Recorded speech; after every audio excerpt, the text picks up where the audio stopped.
വർഷങ്ങളായി തിരുവനന്തപുരം മെഡിക്കൽ കോളേജിനെ സ്വന്തം തറവാട് സ്വത്ത് പോലെ കണ്ടുഭരിച്ച ഒരു വലിയ മാഫിയ സംഘത്തിന്റെ അഹങ്കാരത്തിനാണ് UDF സർക്കാരും ആരോഗ്യവകുപ്പ് മന്ത്രി കെ മുരളീധരനും ചേർന്ന് ഇപ്പോൾ അറുതി വരുത്തിയിരിക്കുന്നത്. കോവിഡ് കാലത്തെ രോഗികളുടെ കഷ്ടപ്പാടുകളെ പോലും പണമാക്കിയും CT സ്കാനും MRIയും ചെയ്യാൻ പാവപ്പെട്ട ജനങ്ങൾ നൽകിയ ലക്ഷക്കണക്കിന് രൂപ ബാങ്കിൽ അടയ്ക്കാതെ മുക്കിയും സമാന്തര ഭരണം നടത്തിയ ഉദ്യോഗസ്ഥ പാർട്ടി അവിശുദ്ധ കൂട്ടുകെട്ടാണ് പുതിയ മന്ത്രിയുടെ ഒരൊറ്റ നീക്കത്തിൽ തകർന്നു തരിപ്പണമായിരിക്കുന്നത്.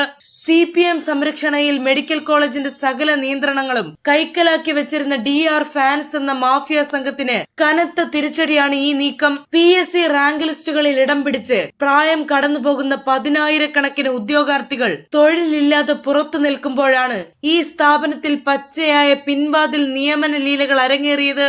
അഴിമതിയുടെ ആഴം വ്യക്തമാക്കുന്ന ഞെട്ടിക്കുന്ന വിവരങ്ങളാണ് ഇപ്പോൾ ഓരോന്നായി പുറത്തു വരുന്നത്. സ്ഥാപനത്തിലെ ഒരു പ്യൂണിന്റെ ഭാര്യയും മകനും മകളും അടങ്ങുന്ന കുടുംബം മുഴുവൻ പ്രധാന തസ്തികകളിൽ കയറിപ്പറ്റിയപ്പോൾ മറ്റൊരു പ്യൂണിന്റെ സ്വന്തം കുടുംബത്തിലെ 7 പേരാണ് HDSന്റെ മറവിൽ മെഡിക്കൽ കോളേജിന്റെ വിവിധ വിഭാഗങ്ങളിൽ കസേര ഉറപ്പിച്ചത്. യോഗ്യതയുള്ളവരെയും അർഹരായവരെയും നോക്കുകുത്തികളാക്കി രാഷ്ട്രീയ സ്വാധീനം ഉപയോഗിച്ച് 60 വയസ്സുവരെ തുടരാവുന്ന സ്ഥിരം തസ്തികകൾക്ക് തുല്യമായി ഇവർ സുഖവാസം നടത്തുകയായിരുന്നു. എന്നാൽ ആ 7 പേരുൾപ്പെടെയുള്ള സകല അനധികൃത കസേരകളും തെറിക്കുന്ന നടപടികളിലേക്കാണ് ആരോഗ്യവകുപ്പ് ഇപ്പോൾ കടന്നിരിക്കുന്നത്. മുൻ ഭരണകാലത്ത് ഈ പകൽ കൊള്ളകൾക്കെല്ലാം മുകളിൽ പാർട്ടി സ്വാധീനം ഉപയോഗിച്ച് ചുവപ്പ് നാട വീഴ്ത്തിയെങ്കിൽ ഇന്ന് ആരോഗ്യവകുപ്പ് ഭരിക്കുന്ന കെ മുരളീധരൻ ആ പൂട്ടുകളെല്ലാം തല്ലിപ്പൊളിച്ചിരിക്കുകയാണ്.